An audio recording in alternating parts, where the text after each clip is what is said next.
All right, everybody. So I'm going to talk a little bit about Justice League, just my thoughts on the movie and the DCEU as a whole.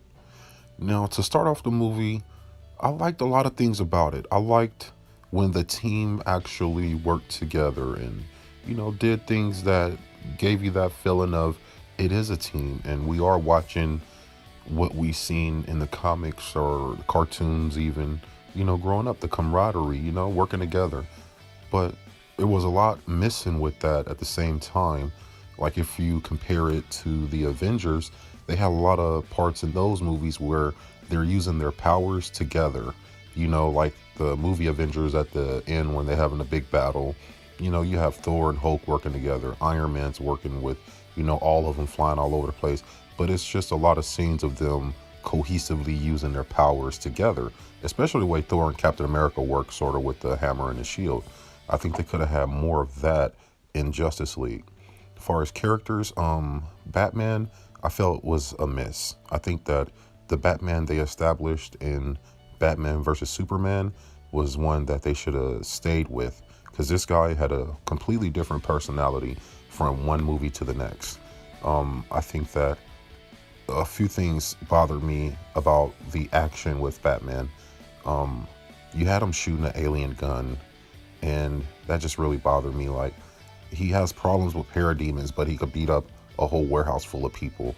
Now, I'm assuming that parademons are more stronger, but at the same time, I just expect Batman from the warehouse scene in Batman vs Superman. I expect that guy to come out kicking ass, have cool gadgets, and just have moves that would kick a parademon's ass. Yeah, pretty much. You can't make him useless. And I think at the end, when he switched uniforms, he went to the more armored bat suit. I think they missed the opportunity there to have a scene where you could show his armory, because that's one thing we look forward to with Batman is all the cool weapons, gadgets, and suits that he have. I think you had a chance when before he switched to the armor suit to just show different suits that he had. Maybe even show the suit from Batman versus Superman. You could have had that in there. Just because it's a comic book movie and we're expecting to see cool things. I mean, why are you rushing? All right, so the next person I'm gonna talk about is Superman, and that's where I feel like they really missed the mark in so many ways. His personality was better than it was in any movie that they made so far, but the one thing that they did wrong was they didn't put him in a black suit. And I know you think like, why is that such a big deal? Well, it's because what the fans are expecting. I'm pretty sure they've seen the websites and the Twitters and just everything else where the fans were really hyped up to see Superman in a black suit. But as you can look at the opening weekend numbers, the fans knew that WB was going to let us down.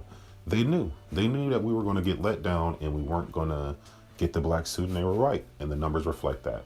So personality wise, strength wise, everything was on point. The only thing I felt like was just a normal WB letdown. Wonder Woman, I think Gal Gadot is a beautiful woman. I think she does a lot of good things, socially.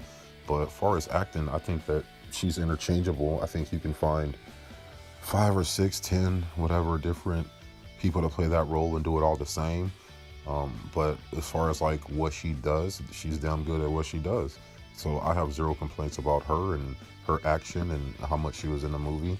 I think she played a very expected part. Like, you got what you expected with Wonder Woman in this movie.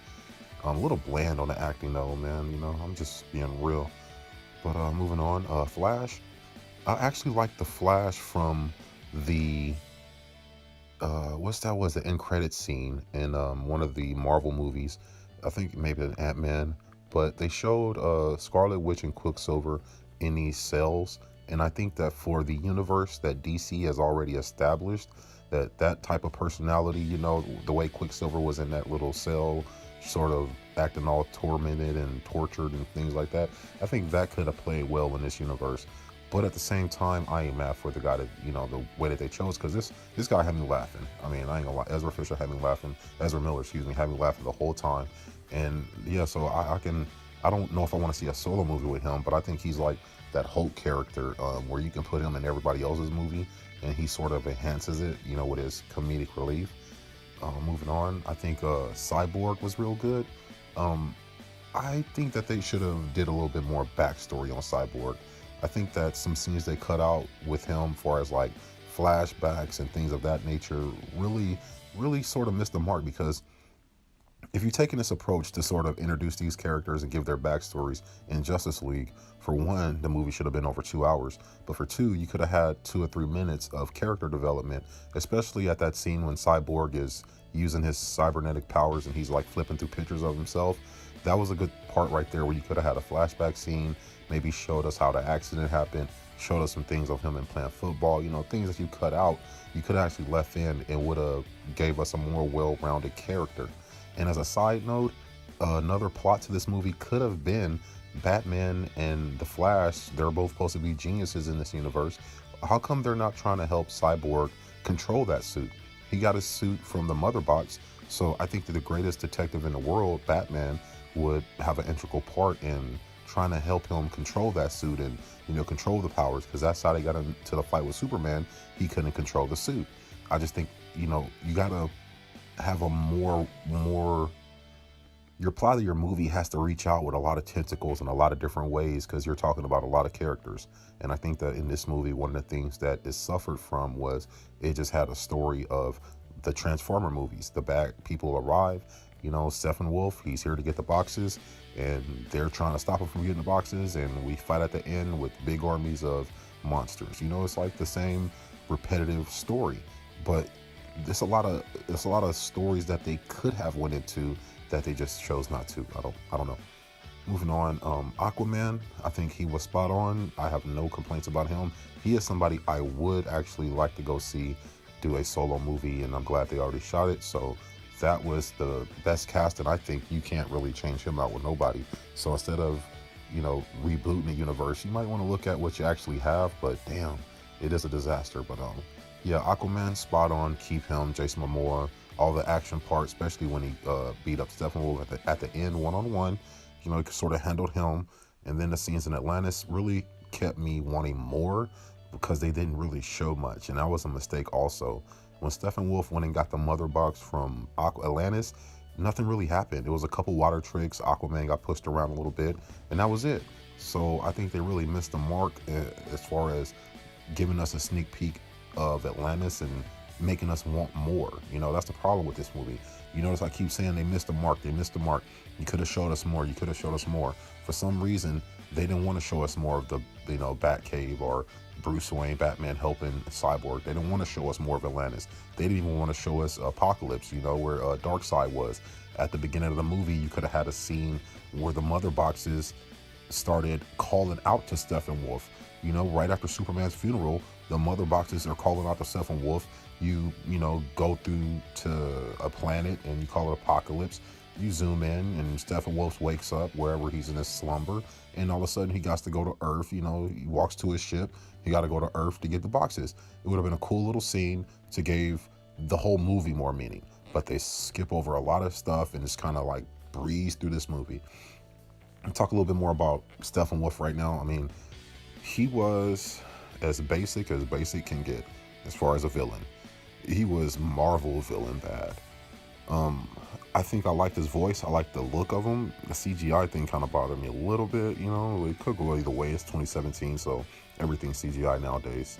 But at the same time, they didn't really give you no backstory into him, the mother boxes, why he wanted them, just nothing. So we was pretty much left with this empty shell of what a villain's supposed to be in the movie, and you could tell there was just really no thought put into him at all. I liked the axe with the flame. I mean, it was things about him that I liked, but then again, they didn't really give him much to work with. So I can't really blame Steppenwolf for being a sorry ass character. Even in the comic books, he's a sorry ass bland character. So I mean, hey, what can you do? But yeah, all in all, I think Justice League suffered from a lack of universe building. I think that they didn't establish good solo movies beforehand. Like after Man of Steel, they want to do Batman v Superman, fine, but then you could have did Wonder Woman, and then right now should have been Aquaman, and then Justice League next year. I don't even know why Suicide Squad was made, because they have no mention or anything to do with this movie at all. So it's just weird to even waste time, money, and budget on that. As far as the future, I don't think they need to reboot. I think the number one thing they should do is drop everything, the Shazam, the Flashpoint, drop everything and just go with that Batman solo movie or a Superman solo movie. You need one of your heavy hitters to come out with something and chill out on your budget. You're not going to be a Marvel making billions. You're going to be making $700-800 million with these movies because you have a darker universe. Accept that. Budget your movies accordingly. Spending $300 million on a movie should to you guys, that should be a red flag right there that you're not doing things the right way. So I don't think you need to reboot. I just think you need to rebudget and look at some different directors and producers who, with $120 million, that's enough to make a damn good movie. I don't understand why you guys feel like you have to spend $300 million. But yeah, DC, don't reboot. Just give us more stories in your movie. That's the thing that Marvel does that you don't do. They give us so much story and backdrop, and at the same time they give us action that makes sense. You guys, you can't just give us no story, build up action scene, and the action scene ain't even that good. Because so you see, you're losing us in both ways. You're giving us a poor story and you're giving us bad action. So yeah, DC, don't reboot, just retool and come out with one of your heavy hitters. All right, well, I'm gonna wrap this up right now. It's enough for what I think. Tell me what you think. Did you think Justice League was cool, or did you think it was as bad or divisive as the critics say? Let me know in the comment section below. Hey, once again, I'm your boy Dreads, and I will catch you out there in the universe.